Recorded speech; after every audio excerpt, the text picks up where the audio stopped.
Apesar da morte súbita ser rara em pessoas mais jovens, ela é um perigo para quem pratica exercícios físicos intensos, sem avaliação médica. E é para falar sobre a parada cardíaca na juventude e as formas de evitá-la, que eu converso agora ao vivo no quadro Saúde em Dia com o médico cardiologista Roberto Cândia. Bom dia, obrigado pela sua presença aqui com a gente. Bom dia, Antônio Carlos. Em relação à morte súbita, o que é ela? A morte súbita é quando você tem um evento catastrófico, né? Ele geralmente pode ocorrer durante alguns minutos, após alguns minutos ou até dentro de uma hora após o início de sintomas e que o paciente tem uma parada cardíaca. E aí, quais seriam as principais causas da morte súbita? A morte súbita, as causas elas vão variar de acordo com a idade do paciente. Geralmente, pacientes acima de 40 anos, 50 anos, geralmente são as obstruções das artérias do coração, né? O entupimento, as placas de gordura. Já no indivíduo mais jovem, nós já temos mais alterações no músculo cardíaco. Então, ou seja, doenças congênitas, né? O indivíduo já nasce com aquela doença, alguma malformação durante a vida embrionária ou alguma doença genética que o paciente tem e que predispõe a ele ter o evento, a morte súbita. Por que exercícios físicos intensos podem levar a uma morte súbita?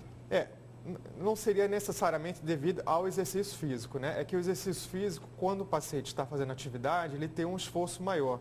Então, naquele indivíduo que já tem algum problema no coração, que tem uma predisposição, o fato de ele estar fazendo atividade física vai predispor ele a uma chance maior de ter o evento, de ter a morte súbita. Então, quem pratica esportes competitivos de alto rendimento, por exemplo, necessariamente, antes de começar a treinar, já tem que passar por esses exames? Extremamente importante. A gente tem vários casos que a gente já viu, seja no futebol, seja no ciclismo, de atletas que durante a prática da atividade física têm morte súbita, né? Então são atletas que provavelmente não tiveram uma avaliação adequada e que tiveram esse evento catastrófico. Agora vamos imaginar a pessoa que está sedentária, passa aí por uma avaliação nutricional e por uma avaliação médica e aí há uma recomendação para que essa pessoa comece a fazer uma caminhada nos parques, ou mesmo uma corridinha como o trote, aquele trotinho na caminhada, ou até final de semana praticar um esporte.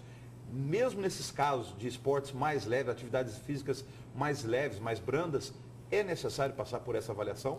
É necessário passar por uma avaliação. É claro que assim, o tipo dos exames que vão ser solicitados, a conduta a ser tomada, ela vai variar de cada indivíduo, né? Principalmente em relação à sua idade, em relação ao histórico familiar.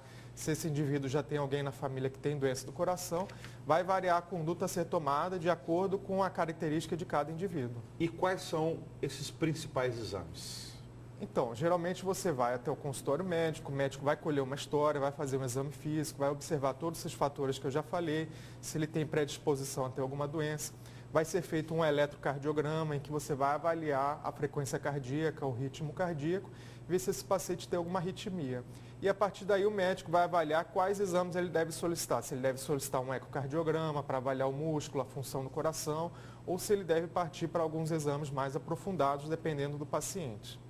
Estando tudo ok, de quanto em quanto tempo esses exames devem ser refeitos? Estando tudo ok, geralmente paciente jovem, a cada 2, 3 anos. Se for um paciente que tem algum problema no coração, aí é uma avaliação mais precoce, 6 meses, 1 ano, para se fazer essa reavaliação. Esses exames já são feitos em Mato Grosso? Já todos os exames já são feitos no estado de Mato Grosso.